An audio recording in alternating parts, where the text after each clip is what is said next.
자, 아침에는 필부로서 이 시대를 살아가는 한 소시민으로서 누구나 제기할 수 있는 의문, 보편적 의문을 한번 제기해 보겠습니다. 우리나라가 1953년 전후표에서 가장 먼저 원조를 받던 나라에서 원조를 주는 나라로 탈바꿈하였습니다. 한강의 기적이니 새마을운동이니 이런 타 국가들, 개발 도상국들이 부러워하는 이런 과정들을 통해서 우리는 선진국이 사실상 거의 선진국 문턱에 와 있죠. 그런데 지금 우리가 선진국이라는 자만에 빠졌을 때일까라는 것을 한번 생각해 봐야 됩니다. 자살률 1위, 노인 빈곤율 1위, 산업재해율 1위, 출산율은 특히 0.65, OECD 평균이 1.22 정도 됩니다. 우리는 이렇게 어쩌면 이제 쇠락의 길로 다시 가고 있는 이 시점에 우리는 무엇이 문제일까 한번 생각해 봐야 됩니다. 우리가 왜 잘 살게 되었습니까? 사실상 전후표에서 남한만의 단독 정부가 수립되었고 이승만 정권이 끝나고 박정희 정권이 집권해서 경제개발 계획을 통해서 그리고 대기업을 통한 거점 성장을 통해서 나라가 부자 나라가 되는 초석이 된 것은 확실합니다. 여러 가지 얘기를 할 수 있었지만은 우리가 경제적으로 보험된 것은 박정희 대통령 시절. 그러나 이 박정희 대통령이 삼선 혹은 유신을 통해서 다시 장기 집권의 분위기가 이어갈 점, 이것이 급작스런 서거로 끝나고 말았지만 여하튼 자 이런 문제들을 거론해 보는 것은 우리가 나아갈 길이 어디인가, 우리는 어디쯤 와 있으며 도대체 이 시점에 우리는 무엇을 해야 하는가, 무엇이 부족하기 때문에 우리는 이렇게 기로에 서 있는가 하는 문제입니다. 장밋빛 미래만 펼쳐질까요? 그렇지 않다. 필리핀은 우리에게 원조를 주는 나라였음에도 불구하고 필리핀에서 원조를 받아서 장충체육관을 건설했죠. 그러나 지금 우리가 필리핀하고 비교가 됩니까? 동남아 많은 국가들 중에서 오직 싱가포르만이 부자 나라가 되었습니다. 조그마한 나라이지만 5만 불을 상회하죠. 이광요의 철저한 민주화 혹은 인간화 정책 혹은 사회 질서 유지 정책 때문이 아닐까 다들 얘기합니다. 우리가 담배꽁초 하나를 버리고 사회 질서 하나를 유지하는 것이 그것이 그렇게 간단한 일일까요? 부자 나라는, 소위 수준 높은 나라는 이렇게 작은 것에서부터 시작된다고 봅니다.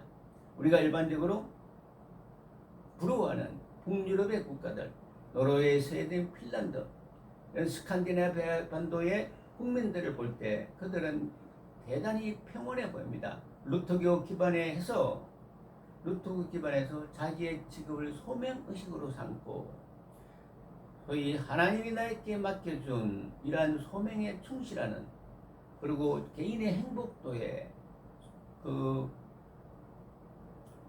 스스로 자존심, 자만심을 갖는 나라가 되었죠. 우리는 어떻습니까?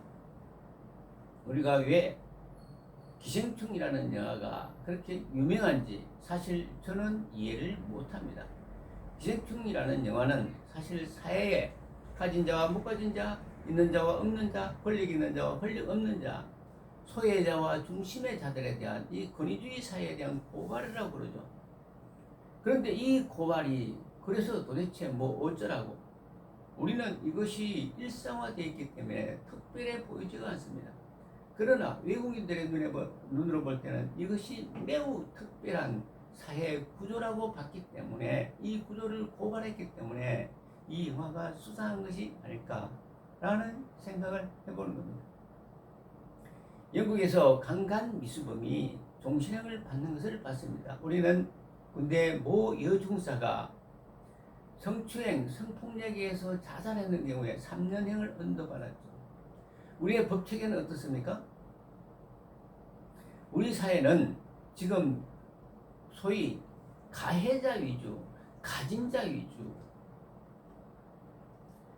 나가 아니라고 어떻게 변명하거나 자위할 수 있느냐라는 문제를 한번 살펴봐야 되는 것입니다.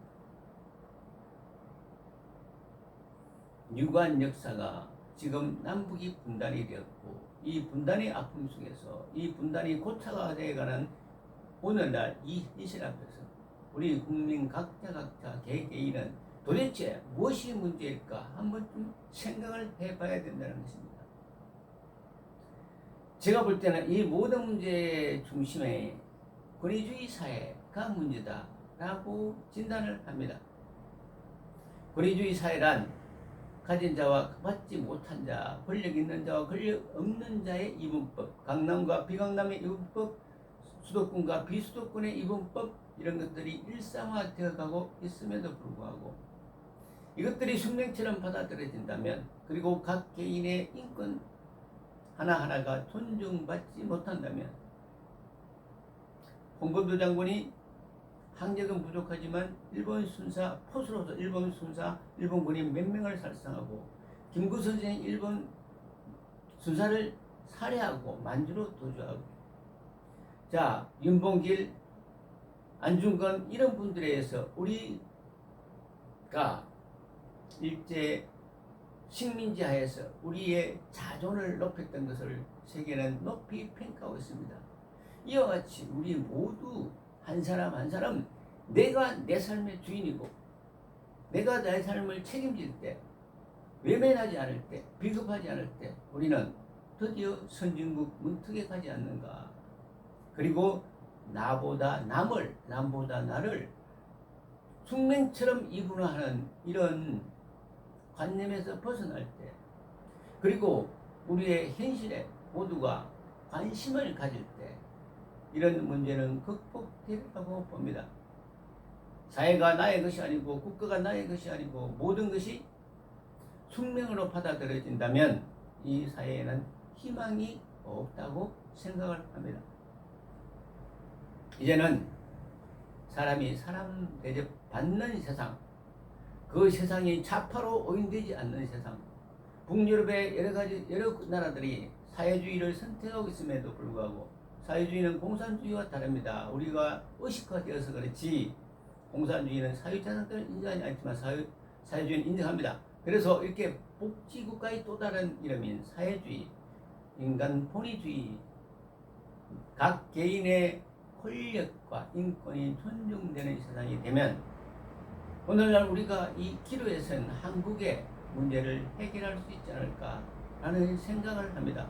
외면하지 않고 직접 주인이 될 때 우리 사회는 다시 선진국으로 나아가지 않을까. 남미의 이런 나라들처럼 동남아의 국가들처럼 상승곡선을 그리다가 일시자절하는 국가가 되지 않기 위해서 우리는 한 시민으로서 오늘도 깨어 있어야 되지 않나라는 생각을 이 아침에 한번 해봤습니다. 그것은 오늘이 너무도 혼동스럽고 혼란스럽기 때문입니다. 감사합니다.